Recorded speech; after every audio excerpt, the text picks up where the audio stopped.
chose qui nous est envié par beaucoup de monde.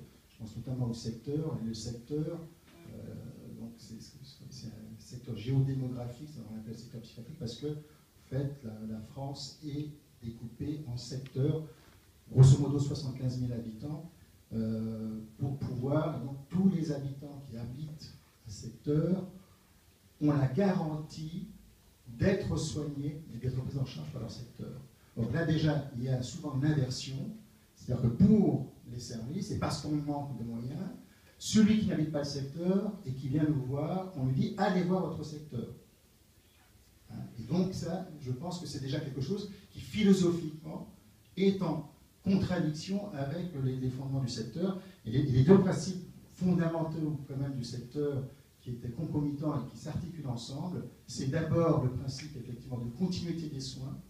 C'est la même équipe qui prend en charge la prévention, les soins de cure et de post-cure, et qui donc suit le patient, tisse avec lui une histoire qui dure souvent toute une carrière pour certains infirmiers ou certains médecins. On a des patients qu'on a connus lorsqu'on ne changeait pas trop de service avant. Quand on partait à la retraite, il y avait des patients avec nous qu'on avait connus quand on était rentré dans le service. Il faut savoir aussi que plus de 90% des patients ne sont pas jamais hospitalisés. Donc ce ne sont que des soins ambulatoires.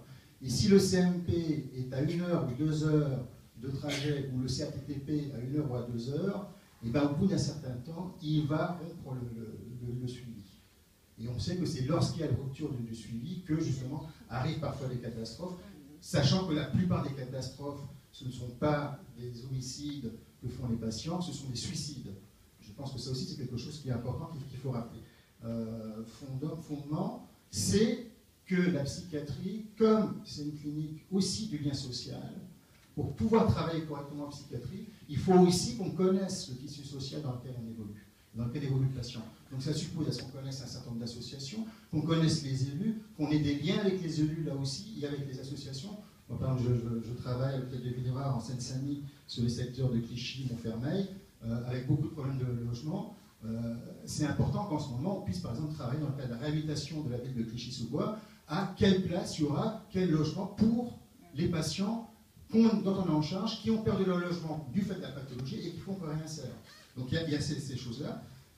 Mission d'évoluer la psychiatrie, de soigner des personnes en souffrance, a une mission de contrôle social de plus en plus affirmée et de normalisation à la fois des populations et des individus. Et ce qui fait que là aussi, ça a des incidences sur la clinique et la manière dont on prend en charge. Alors il y a un faux débat à mon avis, qui est d'opposer la psychanalyse aux techniques cognitivo-comportementales. Par contre, on manipule le comportementalisme pour faire croire qu'on peut simplement traiter et non plus soigner un malade mental en normalisant son comportement avec des médicaments et avec de la rééducation, et qu'une fois que c'est fait, on n'a plus besoin de le suivre. Je pense que là, il y a un vrai enjeu. Parce que là, ça signifie que, et ça a été marqué dans la présentation de la loi Touraine en juillet 2014, où il est question effectivement que la psychiatrie ne s'occuperait plus que des aigus et des temps de crise, y compris en centre médico-psychologique. C'est-à-dire que le suivi, ce que fait aujourd'hui les CMP, c'est-à-dire que suivre des patients en ambulatoire pendant des années, ce serait le généraliste qui devrait le faire, le généraliste, alors qu'on sait très bien qu'il n'a pas le temps. Il n'a ni la formation ni le temps de faire ça. Mais puisqu'on nous a répondu qu'on ne pouvait pas faire de loi spécifique, mais que la loi santé allait répondre à ses besoins. Et donc, dans le texte, dans l'article 13 de la loi, effectivement, on reparle du secteur, alors que la loi HPST l'avait enterré, mais en faisant de l'enfumage, si vous permettez l'expression.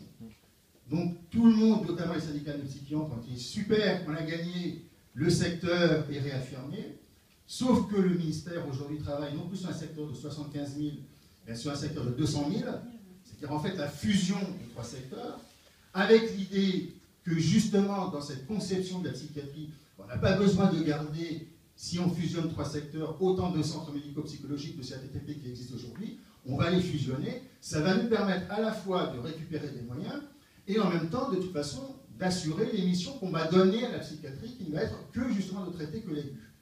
Et donc, dans ce phénomène-là, ça, aujourd'hui, pratiquement personne n'en a conscience.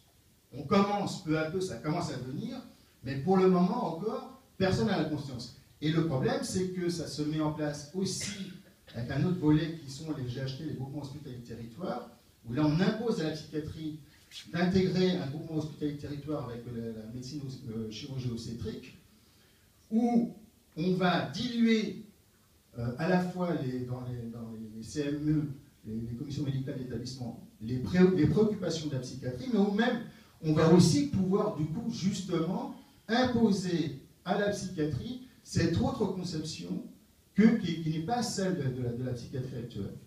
Je pense qu'on ne peut pas garder l'existant, on ne peut pas être sur le statu quo, il faut lancer un mouvement, je pense, un mouvement de société, de réflexion là-dessus, et juste pour finir, je pense que ça pose aussi justement à ce qu'on redonne une formation spécifique à tous les professionnels pour pouvoir justement, parce que si on veut que ce soit une clinique de lien, il faut aussi que les professionnels sachent travailler avec le lien et avec la psychopathologie. Or aujourd'hui, ni les médecins, ni les infirmiers, ni même les psychologues ne sont plus formés à la psychopathologie. Et je pense que ça, c'est quelque chose d'essentiel qu'il faut remettre. Et le dernier point aussi sur lequel je pense qu'il faut insister, c'est que pendant des années, alors, nous en psychiatrie, on est certainement responsable pendant un certain temps de ce hiatus, mais on est en opposition avec le médico-social. Alors qu'il me semble que la solution, enfin, il y a une nécessité absolue à ce que la psychiatrie travaille en coopération étroite avec le médico-social. C'est-à-dire qu'on ne soit pas en opposition. Or là aussi, et je finis là-dessus, le projet de loi prévoit justement un séquençage de la prise en charge.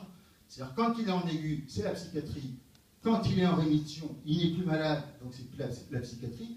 C'est, je disais, le généraliste. Et éventuellement, s'il y a un problème de difficulté de l'insertion sociale, le médico-social.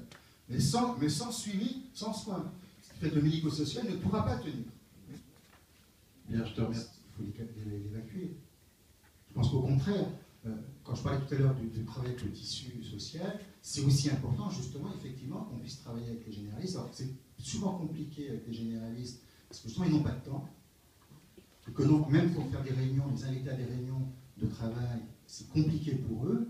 Mais il me paraît par contre important, effectivement, qu'on connaisse les généralistes qui souvent nous adressent les patients et qui puissent, comme vous le disiez, monsieur, comme votre fille se sent pas bien, si elle a choisi que c'est avec le généraliste que ça passait d'abord, eh bien, il faut en prendre acte et faire en sorte qu'on puisse justement faire en sorte que le généraliste puisse recevoir la première demande et après travailler avec lui.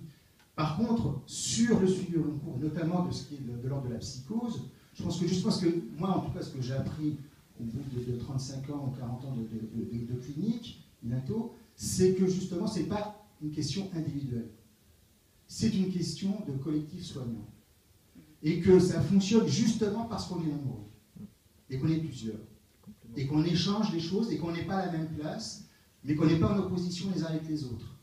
Or, ça, par exemple, c'est quelque chose qui, même aujourd'hui, dans les équipes de psychiatrie, ça fait maintenant 2 ans que je suis retourné en unité d'hospitalisation, après 11 ans que j'ai passé en pédopsychiatrie, je me rends compte qu'aujourd'hui, malheureusement, les jeunes collègues ne font plus le même travail que moi. On ne fait plus le même métier. Parce que justement, et je pense que ça c'est une question fondamentale de société, on est aujourd'hui dans une conception de réification du patient, c'est-à-dire de chosification, mais dans cette réification de l'humain, en fait, de toute la société, on se rend compte que justement, les soignants aussi, eux, sont mis dans une position de chosification. Quant au système sanitaire, ne les suivra plus, ne les prendra plus en compte parce qu'ils sont stabilisés, et que sous prétexte qu'ils sont stabilisés, on n'a plus à les suivre, et bien ça sera à la charge de la famille, effectivement.